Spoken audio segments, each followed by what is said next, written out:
여러분 안녕하세요. 빈도사와 함께하는 청년을 위한 교과 근무 시간에 오신 모든 여러분들 진심으로 환영합니다. 안녕하세요, 김바입니다. 안녕하세요. 오늘은 8과를 함께 할 차례인데요. 우리 8과에 앞서서 지난과에 배웠었던 7과의 내용, 이 키워드에 있는 단어들을 보면서 함께 훑어보고 가겠습니다. 네, 지난주 실과 신의 산에서의 언약이라는 제목으로 함께 이야기했었고요. 여기 키워드들 다 나와 있는데 하나님께서 모세에게 주셨던 그 언약이 어떻게 아브라함에게 주신 그 언약의 연속선상에 있었는지, 그리고 아브라함에게 주셨던 언약이 그랬던 것처럼 신의 산에서 모세에게 주어진 그 언약에서도 똑같이 백성들의 순종이 요구되었다라는 사실을 배울 수 있는 시간이었습니다. 네, 감사합니다. 아까 방금 아브라함에 대해서도 얘기해 주셨는데요. 우리가 이번 교과 중에서 4, 5, 6, 이 세 과에 걸쳐서 우리가 아브라함의 언약에 대해서 배웠어요. 이 시간들을 통해서 우리는 하나님께서 아브라함에게 언약의 약속들을 주셨던 것을 우리가 배울 수 있었고요. 지난 시간부터 이번 주와 다음 시간, 그래서 7, 8, 9, 이 세 과 동안은 하나님께서 시내산에서 맺으셨던 그 언약을 우리가 배울 것인데, 이 부분에서는 언약의 율법이 강조가 되고 있어요. 그래서 오늘 교과 내용 제목 자체가 언약의 율법이잖아요. 그래서 이 신의 산에서 맺으신 하나님의 언약 가운데에서 굉장히 중요한 이 율법에 대한 것을 배워보겠습니다. 그래서 하나님의 율법이 어떤 역할을 가지고 있으며 왜 주어졌는지 우리가 살펴볼 수 있겠죠? 첫 번째는 느끼기인데요. 하나님께서 우리에게 베풀어 주신 은혜가 훨씬 더 큼을 이해하고 감사한다라는 부분입니다. 일요일 소재 함께 보겠습니다. 이스라엘을 선택하심이라는 것인데요. 우리 방금 얘기했던 것처럼 육과에서는 아브라함에 대한 이야기가 나왔었죠. 육가에는 아브라함의 후손들에 대한 이야기가 나왔었는데 이 이야기에서 왜 아브라함과 이스라엘 사람들을 선택했는가 라는 내용들을 이미 다루었기 때문에 이 부분에 대해서는 간단하게 정리를 먼저 하겠습니다. 네, 아마 기억하실 거예요. 하나님께서 이스라엘과 언약을 체결하신 이유가 무엇일까? 첫 번째는 하나님의 무조건적인 사랑과 은혜였죠. 하나님의 선행하시는 그 사랑으로서 이스라엘 백성들을 선택하셨다라고 얘기했던 것을 아마 기억하실 수 있을 것이고요. 두 번째는 다른 민족들은 거절했죠. 하지만 이스라엘 백성들은 하나님과 언약을 맺기로 선택했기 때문에 하나님께서 이스라엘 백성들을 선택할 수 있었고 그들은 그 선택받은 백성으로서의 특권을 누릴 수 있었다라는 것을 배웠습니다. 이러한 이유들 때문에 하나님의 언약 백성이 되었었던 이스라엘 백성들은 자신들만 언약의 축복을 누리는 것이 아니라 다른 이방 나라들을 위해서 제사장적인 중보자의 역할을 했었습니다. 그리고 제사장적인 중보와 동시에 그들에게 선교 사역을 함으로써 그들이 아직 모르고 있는 그런 언약의 약속들을 그 언약의 축복들을 사람들에게 얘기했어야 했던 것이었죠. 이 밑에 있는 성경들 한번 좀 읽어볼까요? 너희가 내게 대하여 제사장 나라가 되며 거룩한 백성이 되리라. 너는 이 말을 이스라엘 자손에게 전할지니라. 네, 맞습니다. 하나님께서 이 말씀처럼 그들을 특별히 선택하시고 언약 백성의 정체성을 부여하심으로써 그들이 감당해야 되는 일들이 있었다라는 것을 알려주고 있는 말씀이죠. 이와 같이 하나님께서는요, 항상 당신의 백성들을 선택하시는 것을 볼 수 있었죠. 처음부터 언약의 계보를 통하여서 노아와 아브라함과 또 뭐 요셉도 있었고 모세도 있었고 그렇게 계속해서 이어지고 남은 자까지 이어지는데 시대를 막론하고 하나님의 택하심에는 어떤 목적이 있는가라는 질문이에요. 어떻게 좀 생각하시나요? 네, 저희 방금 위에서 살펴본 세 가지 이유랑 동일하다고 볼 수 있을 것 같은데요. 특별히 세 번째 이유에 좀 주목해 보고 싶습니다. 하나님께서 특정한 뭐 사람 혹은 뭐 민족을 선택하시는 게 이 세 번째 이유가 또 큰 중요한 이유 중에 하나가 아닐까 생각합니다. 그냥 뭐 아브라함을 사랑하셔서 물론 선택하시기도 했지만 우리 어떤 공동체를 하나님께서 선택하시고 사랑해 주셨다라고 할 때 우리를 사랑해서이기도 하지만 아브라함을 통해서 모든 민족이 복을 받기를 원하셨던 것처럼 또 나를 통하여 다른 이들을 사랑하고자 하시는 시대를 막론하고 하나님이 사람들을 선택할 때는 그 사람만을 선택해서 그런 것이 아니라 그를 통하여 하나님의 사랑을 느끼고 발견하게 될 다른 이들을 생각하시고 그들을 사랑하심으로 그렇게 한 것이라고 생각해 볼 수 있을 것 같습니다. 아멘, 감사합니다. 그러면은 이러한 것들을 생각할 때에 밑에 있는 질문도 한번 생각해 보겠습니다. 우리가 속한 재림교회 상황에 적용한다면 우리는 어떤 교훈을 얻어야 될까요? 라는 질문이에요. 어떻게 좀 생각하세요? 네, 저희 재림교회 하나님이 재림교회를 사랑하셔서 우리에게 뭐 예언의 선물을 주셨다, 선지자를 주셨다 이런 것들을 생각하는데 그렇다고 해서 우리가 어떤 뭐 음, 영적인 선민 의식이나 어떤 일말의 우월감이라도 우리가 가져서는 안 되는 것이겠죠. 우리에게 주신 어떤 그러한 특권들 그런 것들이 그것을 거절한 다른 이들에게 우리가 그것을 전해주는 역할을 하기 위함인 것을 기억해야 할 것 같습니다. 아멘, 감사합니다. 사실 우리 교회도 참 독특하고 남들이 알지 못하는 진리들을 많이 가지고 있죠. 뭐 성소나 안식일이나 재림이나 예언의 신이나 또 뭐가 있을까요? 뭐 재림에 대한 기별도 있고요. 안식일, 뭐 죽은 자의 상태, 뭐 다양하게 많이 있는데 그것들은 우리들만 구원을 독점하라고 주신 것도 아니고 우리로 하여금 다른 사람들과는 좀 배타적인 그러한 집단으로 되길 원하셔서 주신 것도 아니었죠. 바로 복음의 기별을 전파하기를 바라시는 하나님의 마음이 있기 때문에 우리에게 주시는 것입니다. 그래서 이런 것들을 생각해 볼 때에 우리도 우리들의 신앙의 모습들을 되돌아볼 필요가 있을 것 같아요. 왜냐하면 저 스스로가 반성하기로는 저의 현실에 대한 부분, 저의 미래에 대한 부분, 저의 가족에 대한 부분, 그런 부분에만 좀 치중할 때가 많이 되는 것 같아요. 기도에 대한 내용도 그렇고요. 아마 김밤님도 그렇게 많이 공감하시겠지만 기도의 우리가 하는 기도의 범위가 우리가 생각하고 우리가 품을 수 있는 그릇의 범위가 될 수 있잖아요. 그래서 우리가 구원의 소식을 전파하는 도구로서 쓰임 받기 위해서는 어떤 우리가 좀 더 구체적인 실천을 할 수 있을까 좀 생각해 볼 필요가 있는 것 같아요. 우리가 노력하지 않는다면 우리는 죄된 인간이고 제한된 사람들이기 때문에 우리는 결코 하나님의 품성과 하나님의 그러한 사랑을 전파할 수 없습니다. 왜냐하면 우리는 죄인이니까. 그런 부분에 있어서 하나님의 그러한 사명과 하나님께서 우리에게 맡기신 그런 책임들을 수행하기 위한 의도적인 기도와 노력들이 반드시 필요할 것 같아요. 그래서 그런 것들이 어떻게 좀 더 구체적으로 실천될 수 있을지 질문해 볼 필요가 있을 것 같습니다. 이렇게 일요일 소지가 마쳤고요. 월요일 소지는 결속을 굳게 해주는 율법인데요. 이 월요일 소지는 하나님이 선택하셨던 그 백성들에게 왜 율법이 필요했는가? 라는 그 질문에 대한 답을 줄 수 있는 교과입니다. 밑에 있는 질문 함께 나눠보겠습니다. 인간 관계에 있어서 법과 규칙 같은 것들이 필요한 것일까라는 질문이거든요. 김밥님은 좀 필요하다고 생각하시나요?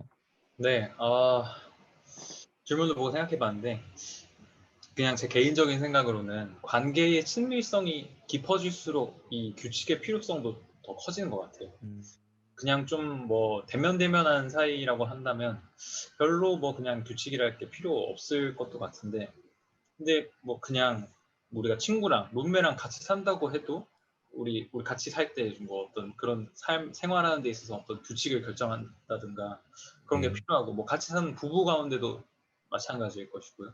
자녀들 양육하는데도 네. 그렇게 이 한 공간에서 생활을 영위하는 뭐 가정에도 같은 경우에도 그렇고 직장 동료들 간에도 뭐 학교 학생들 간에도 다 이제 뭐 사칙, 교칙 뭐 이런 것들이 다 있지 않습니까? 음, 그래서 이 뭐 아무튼 함께 보내는 시간이 많아지고 관계가 더 깊어지고 이렇게 될수록 확실히 규칙이 좀 필요한 것 같고요. 근데 이 규칙이 있어도 이 규칙을 잘 지키고 있을 때는 이 규칙이 왜 필요한지 잘 모르는 거야. 근데 이 뭔가 누군가 이 정해놓은 규칙을 어기는 순간 이 뭔가 이 관계에 문제가 생기기 시작하고 그래서 이 규칙을 지키는 게 서로한테 필요하고 우리한테 중요한 일이구나, 우리 모두에게 좋은 일이구나 하는 것들이 다 모두에게 좀 입증되고 알게 되는 맞아요. 그렇게 되는 것 같아요. 맞습니다. 필요한 것인가? 사실 존재하는가 있긴 있나라고 생각해 본다면은 인간관계 사이에서 우리가 정형화시키고 문자적으로 다 만들어 놓은 규정된 규칙 같은 것들이 존재한다고 말하기는 좀 어려울 수도 있을 것 같아요. 왜냐하면 김밥님이랑 저랑 친구 사이로 지내는데 우리가 딱히 뭐 규칙 같은 것들을 정해놓고 있진 않잖아요. 그렇지만 그런 것들이 존재한다고 말하기는 어려울 수도 있겠지만 우리가 글씨로 쓰지 않고 우리가 뭔가 적어놓지 않을 뿐이지 우리 인간 관계 사이에서는 뭐랄까 무언의 질서랄까요? 음, 우리가 말하진 않지만 우리가 암묵적으로 다 동의하고 가지고 있는 질서 같은 것들이 있는 것 같아요. 마치 부부 관계를 유지하기 위해서는 내가 이 사람을 평생 사랑하고 다른 사람들을 사랑하지 않는 그런 것들이 필요하고 부모 관계를 유지하기 위해서는 자식이 부모에게 존경하는 그런 마음을 가지고 부모는 자녀를 사랑해야 되는 것처럼 뭔가 무언의 질서가 필요한 것이죠. 만약에 이러한 부모 관계에 있어서 부모와 자식 간의 관계에 있어서 제가 부모님에게 존경하지 않는다고 해서 내가 부모님을 존경하지 않는다고 해서 나는 벌을 받진 않죠. 내가 벌은 받지 않지만 부모님과 저와의 관계는 깨지겠죠. 이 말은 이러한 우리가 암묵적인 규칙 같은 것들을 깼을 때의 관계가 떼어진다면은 분명히 그런 무언의 규칙 같은 것들이 존재한다는 것을 증명하는 것이죠. 물론 그것들이 뭔가 우리들을 책망하거나 우리들로 하여금 뭔가 벌받게 우리들을 체벌하게 만들 수는 없을 수 있겠지만 분명히 그런 것들이 존재하고 반드시 필요하며 그 관계가 유지되기 위해서는 반드시 잘 수행되어야져야 한다는 것을 알 수 있는데요. 하나님께서도 그 언약의 관계를 유지하기 위해서 우리에게 주신 것이 있었어요. 바로 밑에 있는 신명기 4장 13절 말씀인데요. 함께 읽어보겠습니다. 네. 죄송합니다. 여호와께서 그의 언약을 너희에게 반포하시고 너희에게 지키라 명령하셨으니 곧 십계명이며 두 돌판에 친히 쓰신 것이라. 네, 하나님께서도 언약을 베푸시면서 그 언약의 관계를 유지하기 위해서 글자로 쓰신 것이 바로 십계명이었다라고 얘기하고 있죠. 십계명이라는 율법을 주셨는데요.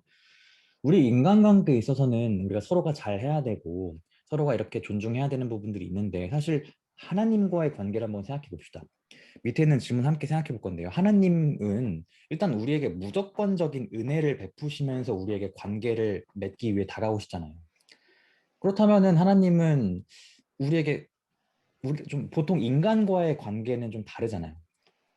하나님은 진짜 무조건적인 선행하시는 사랑과 무조건적인 은혜를 가지고 오시는데 이러한 은혜로 베풀어진 언약 관계에 있어서도 율법과 규칙이 필요한 이유는 무엇일까라는 좀 질문을 갖고 싶어요. 하나님은 다 우리를 사랑하시고 은혜로 네. 베풀어 주시고 용서하실 분인데 왜 그런 게 필요할까라는 것이거든요.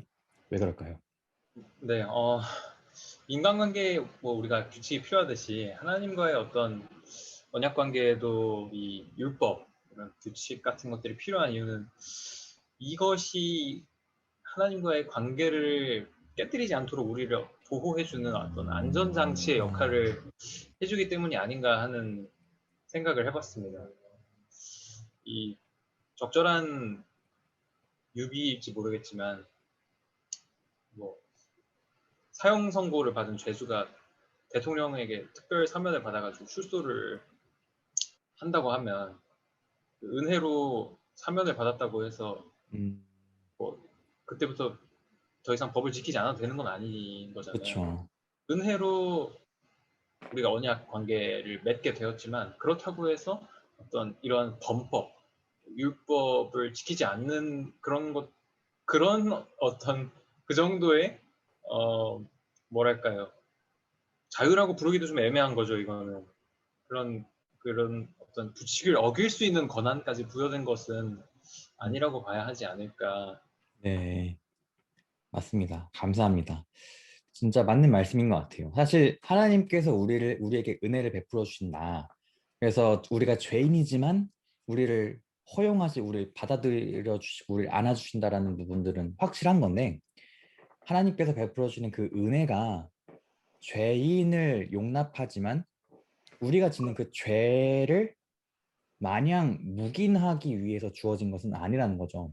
음, 언약을 우리가 살펴보면 살펴볼수록 쌍방의 그런 관계가 필요하고 서로의 그런 동의와 협력이 필요한 것을 우리가 배울 수 있다는 것은 언약이 굉장히 관계적인 거라고 우리는 좀 생각할 수 있을 것 같아요. 음, 언약은 관계적인 것인데 아모스 3장 3절 말씀도 두 사람이 뜻이 다르면 어떻게 동행하겠냐라는 말을 하고 있거든요. 어, 하나님께서 우리에게 율법을 주신 것 중 하나는 하나님의 뜻이 그 율법에 담겨져 있기 때문입니다. 음, 400년이 넘는 시간 동안 애굽에서의 그러한 노예 생활로 하나님의 뜻이 결여된 상태가 바로 이 이스라엘 백성들의 상태였어요. 그래서 그들에게는 반드시 하나님의 뜻이 무엇인지 선포될 필요가 있었던 것이었죠. 밑에도 어, 하나님의 선행하시는 사랑, 지금까지 배웠었던 그 헤세드의 사랑, 그것이 표현된 것이 바로 율법이라는 것을 우리가 알 수 있어요. 그래서 언약 자체가 관계를 위한 것이기 때문에 이 관계를 유지하기 위해서 율법과 규칙이 반드시 필요한 것이었던 것이었죠. 마치 우리가 처음에 결혼하고 우리 결혼하진 않았지만 결혼하고 잘 지내다가 뭔가 계속 문제가 생기고 마찰이 생기면은 그때 우리 이거 지키자 하면서 막 쓰는 경우가 있잖아요. 네. 이렇게 지키자. 그러니까 그게 잘 안 지켜지니까 쓴 거죠. 음, 하나님도 그것이 없어도 잘 지킬 수 있었지만 400년 동안의 그 공백 기간 동안 하나님의 뜻이 전혀 잊혀졌기 때문에 하나님이 글씨로 우리에게 보여주신 것이 아닐까라는 생각도 좀 들기도 해요. 밑에 있는 부조와 선지자에 있는 글 한번 좀 읽어볼까요? 네. 하나님의 율법은 이 언약의 기초였으며 그것은 단순히 그들을 다시 하나님의 뜻과 일치되게 만들고 그들을 하나님의 율법을 순종할 수 있는 위치에 처하게 하는 계획이었다. 아멘. 감사합니다.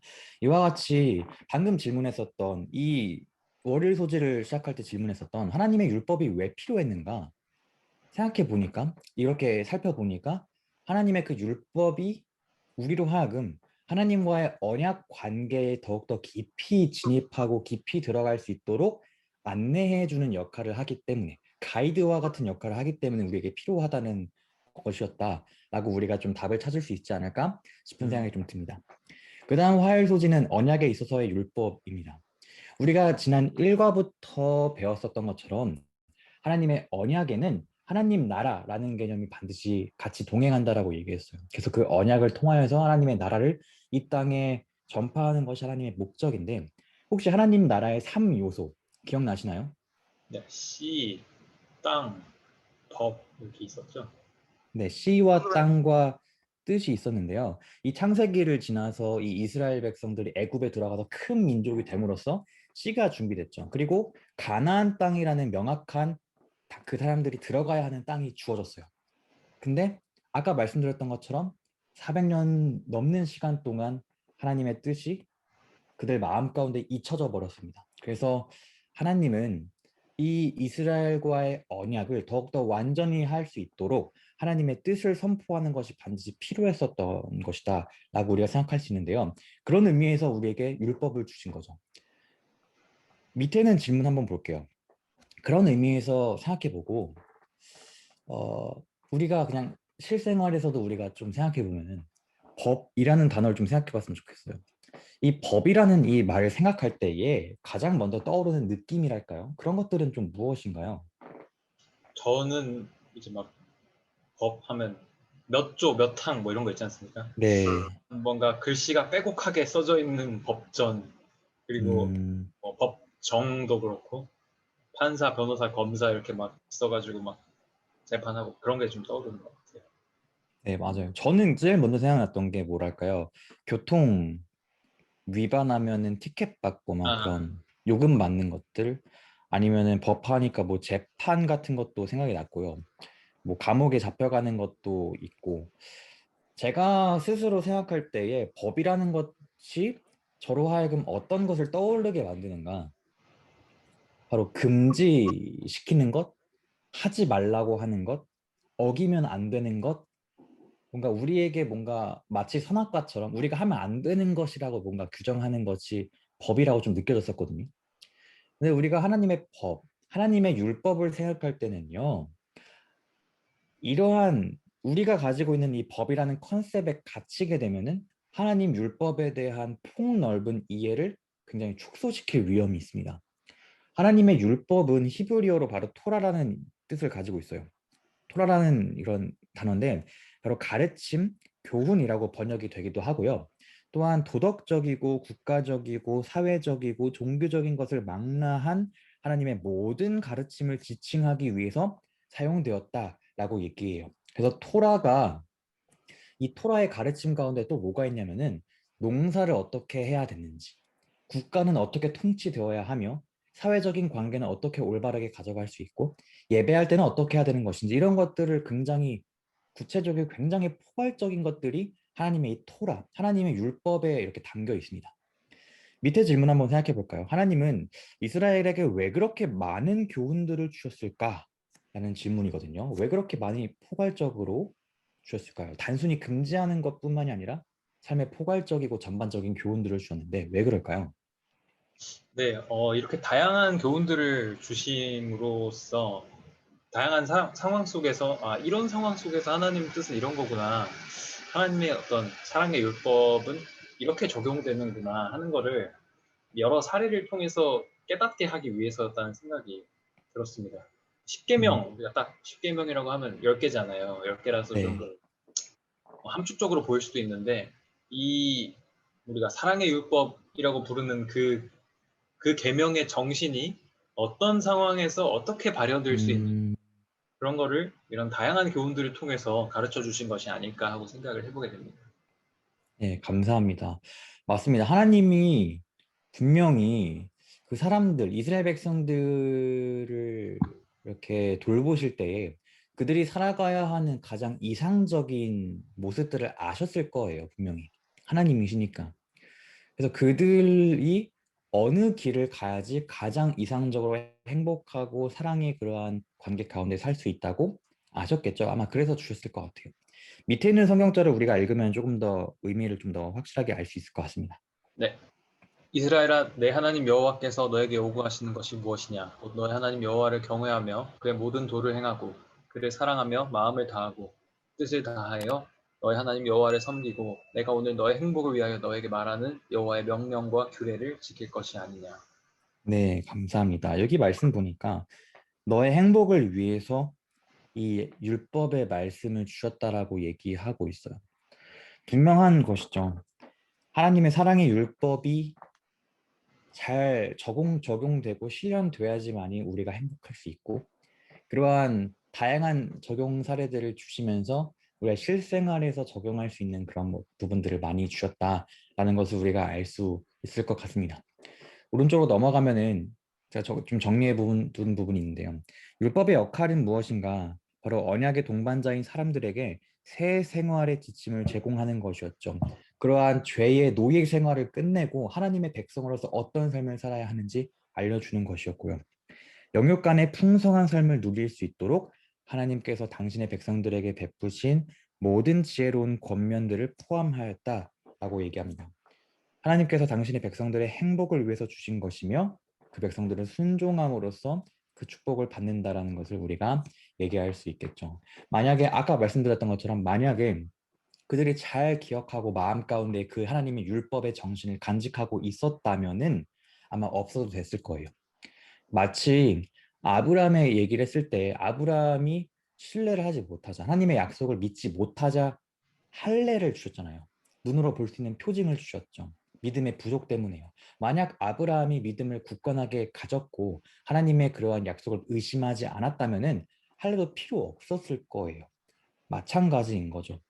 근데 이 상황 가운데에서 이스라엘 백성들에게는 하나님의 율법이 없다면, 하나님의 그 가이드라인이 없다면 하나님이 허락하시는 그런 행복한 삶이 불가능했기 때문에 하나님이 주셨을 것이다라고 생각해요. 그들이 행복하기 위해서는 그것이 필요했다라고 하나님께서 판단하셨겠죠. 그렇게 하나님의 율법은 우리의 행복을 위해서 주어진 것이었습니다. 수요일 소지는 율법의 안정성인데요. 만약 우리의 행복을 위해서 주어졌었던 이 율법이 지남에 따라서 자꾸자꾸 변하게 된다면 어떻게 될까요? 밑에 있는 성경절 두 개를 한번 읽어보겠습니다. 네. 나 여호와는 변하지 아니하나니 그러므로 야곱의 자손들아 너희가 소멸되지 아니하느니라. 온갖 좋은 은사와 온전한 선물이 다 위로부터 빛들의 아버지께로부터 내려오나니 그는 변함도 없으시고 회전하는 그림자도 없으시니라. 네, 감사합니다. 이 두 말씀은요, 영원 불변하신 하나님의 속성에 대해서 얘기해 주고 있습니다. 제가 방금 질문했었죠. 과연 우리의 행복을 위해 주어졌었던 이 율법이 변한다면 어떻게 될까? 근데 그 질문에 대해서요. 우리가 영원 불변하신 하나님의 속성을 이해할 때 하나님의 율법은 또 어떠한 속성을 가지고 있을까? 라는 좀 질문을 좀 가지고 얘기해 볼 수 있을 것 같거든요. 어떻게 좀 생각하시나요? 이 질문에 네. 대해서. 하나님께서 영원히 변함이 없으신 분이기 때문에 우리가 그러한 사실을 이해한다면 그분의 품성을 반영한다고 하는 그분의 음, 율법 역시 변함없는 것이라는 사실을 우리가 알게 될 수 있을 것 같아요. 우리가 인간의 법을 생각하면 우리 인간 사회의 법의 어떤 우리가 최고 상위법이라고 말하는 어떤 헌법, 우리가 헌법의 정신에 입각해서 그렇죠. 모든 법들이 만들어지고 세워졌다고 이야기를 하는데, 그렇죠, 그렇죠. 근데 그런 어떤 그 모든 법의 토대가 된다고 하는 헌법 역시 필요에 따라서 우리 한국 정치권에서 또 무슨 개헌 논의가 이루어진다, 개헌해야 맞아요. 된다, 뭐 이런 얘기 하는 것들이 있고, 미국 헌법에서도 우리가 뭐 수정헌법 몇 조 이런 거 다 들어보셨을 그렇죠. 수정을 했다는 거죠, 결국. 이런 어떤 인간의 집단 지성의 논의와 고민 끝에 만든 그런 헌법 같은 정말 이 기초가 되는 그런 법일지라도 완벽하지 않기 때문에 필요에 따라서 바꿀 수밖에 없고 변할 수밖에 없다는 것이죠. 하지만 하나님의 법은 완전하시고 불변하시는 하나님이시고 그분이 만드신 법이기 때문에 또 그분의 품성을 반영하는 그러한 법이기 때문에 변함이 없다라는 어떤 뭐랄까요? 위안을 또 우리가 가질 수 있는 것 같아요. 네, 맞습니다. 성경에서도 우리의 마음에 있는 것이 겉으로 나온다라고 얘기하죠. 마찬가지로 하나님도 하나님이 만약 변함없고 하나님이 영원하시고 하나님이 완전하시다면은 그분의 품성과 뜻을 표현하고 있는 이 율법도 변함없고 안정적일 것이다라는 것을 우리가 알 수 있는 것이죠. 그래서 하나님의 율법, 그러한 영원 불변한 하나님의 속성을 대변하고 있는 하나님의 율법과 이러한 우주를 지배하고 우주를 통찰하시고 우주를 관리하신 하나님의 그러한 변함없는 물리적인 법칙의 지배 아래 우리가 있다는 것을 우리가 생각할 때에 하나님의 율법도 반드시 변함없이 완전할 것이다라는 것을 알 수 있을 것 같아요. 밑에 있는 월터 비치라는 분이 쓴 글이 있는데요. 한번 이것 좀 읽어주시면 네. 감사하겠습니다. 하나님이 신뢰할 만한 분이라는 확신은 그분이 율법의 하나님이시라는 사실에 근거한다. 그분의 뜻과 그분의 율법은 하나이다. 그러므로 하나님의 율법은 결코 제멋대로이거나 변덕스러운 것이 아니다. 그것은 우주에서 가장 안정적인 것이다. 네, 맞습니다. 우주에서 가장 안정적인 것이 하나님의 율법이다라고 얘기하죠. 그런 의미에서 밑에 있는 질문 한번 생각해 볼게요. 우리 근데 이 세상은 무법천지라고 얘기할 만하기도 하고요. 아까 말씀하셨던 것처럼 법이 계속 변경하죠. 주택 정책만 보더라도 정권이 바뀔 때마다 바뀌고요. 교육 정책도 정권이 바뀔 때마다 바뀌죠.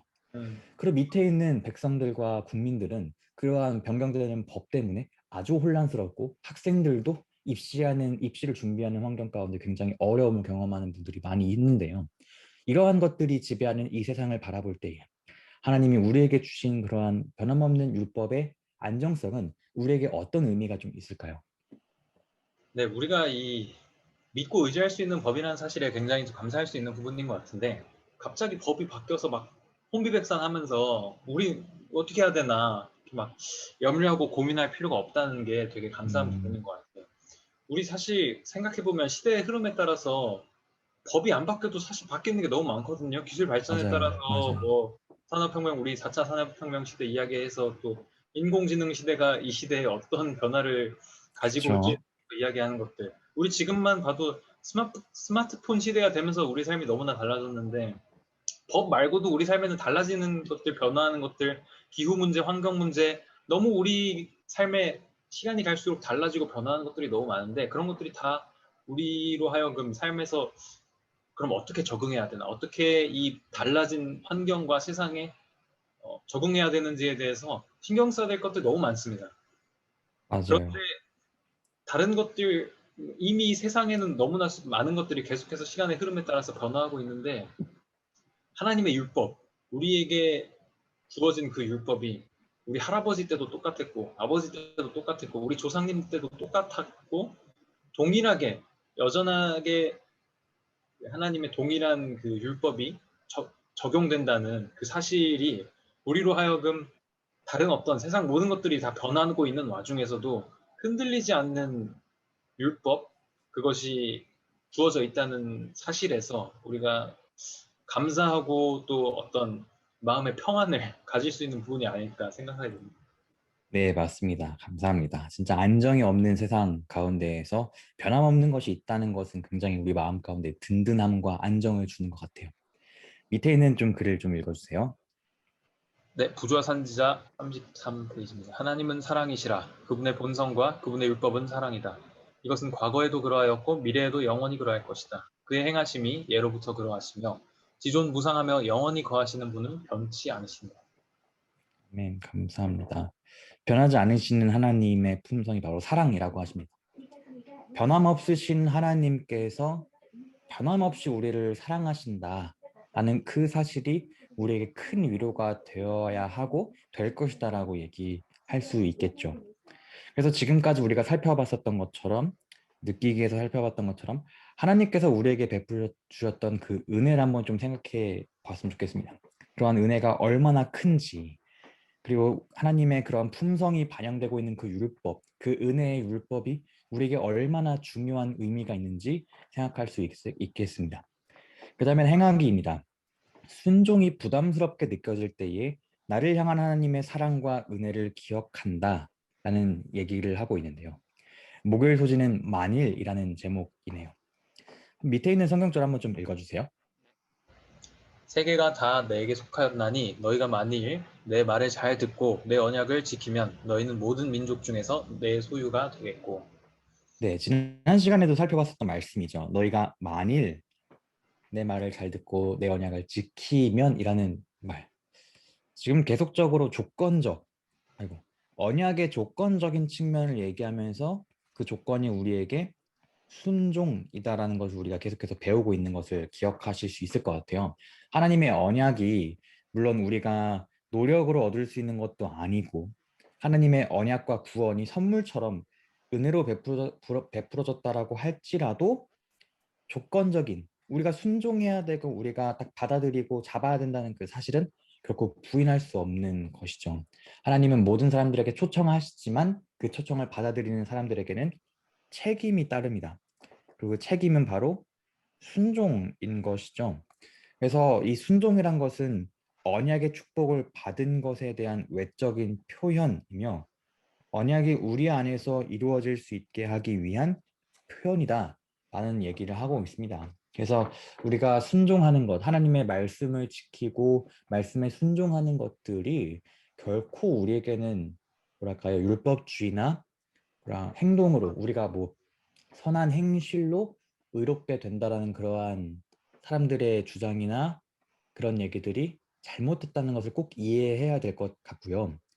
근데 그럼에도 불구하고 우리의 그런 어릴 때부터 자라왔었던 하나님의 율법에 순종하고 하나님의 말씀을 우리가 따라야 한다는 그런 얘기들, 순종해야 된다는 그런 요구들이 가끔씩은 우리에게 좀 디맨딩이 되고 좀 뭐랄까요, 부담이 될 때가 분명히 있는 건 사실이에요. 근데 여기 행하기에서 이렇게 얘기했죠. 순종하는 것이 부담스럽게 느껴질 때에 나를 향한 하나님의 사랑과 은혜를 기억해야 한다라고 얘기를 하고 있거든요. 밑에 있는 질문 한번 좀 생각해 볼게요.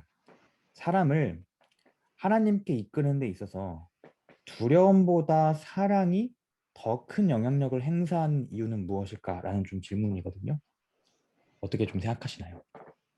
네, 자발성과 동기부여라는 측면을 좀 생각해 볼 수 있을 것 같아요. 두려움을 통해서 어떤 사람을 하나님께 이끌려고 한다면 딱 이제 바로 떠오르는 게 이제 어떤 불신지옥식의 그런 접근법. 어, 안 믿으면 지옥 가. 이런 접근법이 떠오르는데 그런 우리가 그렇게 다른 사람을 인도한다고 한다면 그렇게 우리는 뭐 어떤 사실 지옥에 대한 존재를 믿고 그런 건 아니지만 정말 뭐 지옥 가기 싫어서 죽기 싫어서 망하기 싫어서 하나님 믿는 그런 신앙에는 뭐 그렇죠. 즐거움도 없고 기쁨도 없을 거라는 거죠. 그냥 딱 내가 지옥 가기 싫어서 죽기 싫어서 그냥 요구되는 만큼만 딱 울며 겨자 먹기 식으로 그렇게 신앙생활 하겠죠 아마. 최소한이 얼마인지를 묻는 그런 신앙이 되지 않을까 하는 생각이 들고요.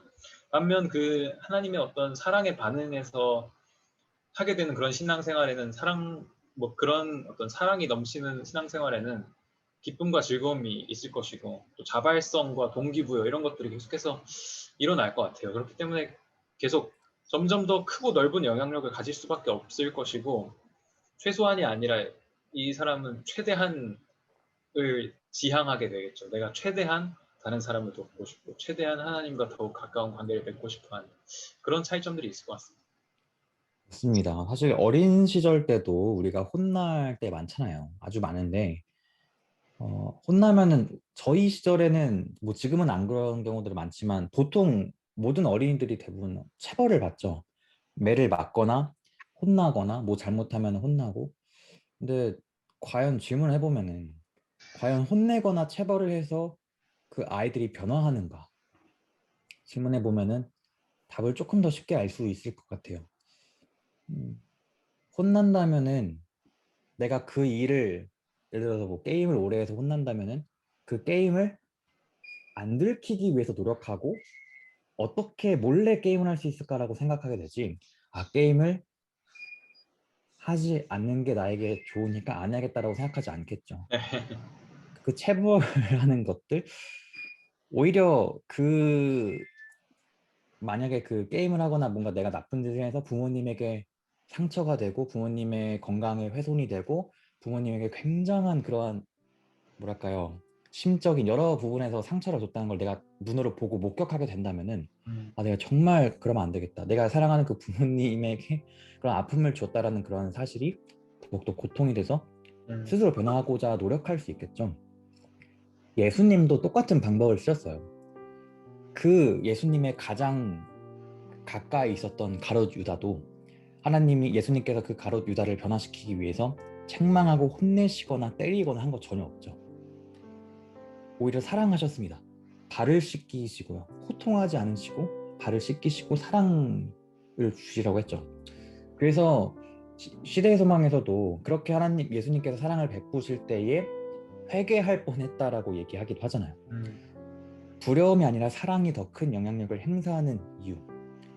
바로 이것이 김밤님 말씀하셨던 자발성과 동기부여와 함께 겹치지 않을까 싶습니다. 그리고 예수님께서 그러한 방식을 쓰셨다라는 것은 우리를 변화할 수 있도록 이끄는 것은 사랑의 가장 큰 효과를 일으키기 때문에 예수님도 그 똑같은 방식을 우리에게 쓰셨다라는 것을 생각할 수 있을 것 같아요. 네. 밑에 어, 재림교회 성경 주석에 이런 말이 있습니다.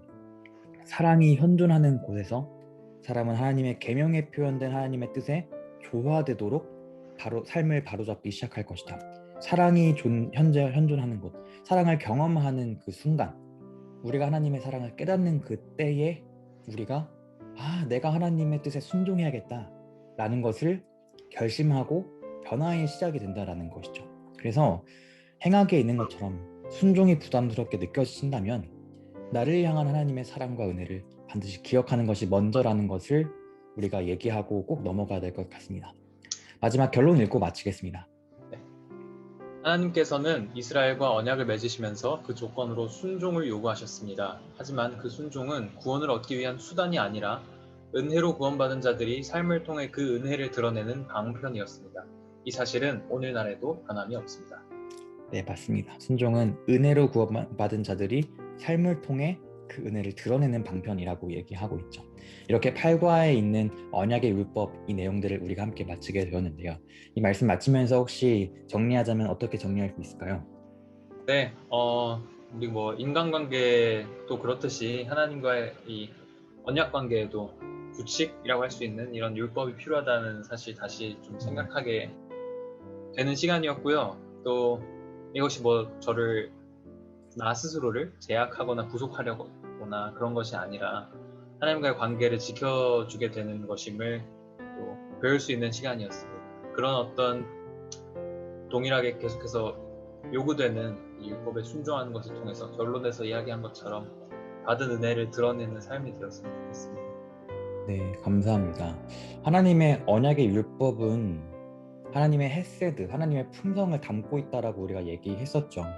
그래서 하나님의 그런 영원 불변한 하나님의 사랑의 품성이 있기 때문에 우리에게도 현재 유효하고 앞으로도 영원할 것이다라는 것입니다. 이 선행하시는 하나님의 사랑의 품성, 그 품성이 묻어나온 것이 율법이라면 우리가 그 율법을 깨달을 때에 진짜 하나님과의 그 언약의 관계에 더욱더 깊이 들어갈 수 있도록 우리의 마음이 동기부여가 생기고 우리 마음이 하나님의 사랑으로 촉진될 것 같아요. 그래서 이 언약의 율법, 이것을 진심으로 깨닫고 이 언약의 깊이 있는 이 사랑의 품성을 꼭 깨닫는 저희 모두가 됐으면 좋겠습니다. 네. 그래야지만이 우리가 믿음으로 말미암는 의에 이를 수 있지 않을까 싶습니다. 기도하고 마치겠습니다. 사랑의 아버지 하나님, 우리에게 더욱더 깊이 있게 하나님의 언약 관계에 들어갈 수 있도록 하나님의 언약의 율법 주심에 감사합니다. 그 언약이 은혜의 율법이고 사랑의 율법이라는 것을 알게 되었으니 저희의 마음이 그리스도의 사랑으로 강건하게 되어서 우리가 자발적으로 그리스도의 은혜에 반응하여서 당신의 은혜를 표현하고 순종할 수 있는 저희가 될 수 있도록 도와주세요. 예수님의 이름으로 기도합니다. 아멘. 아멘.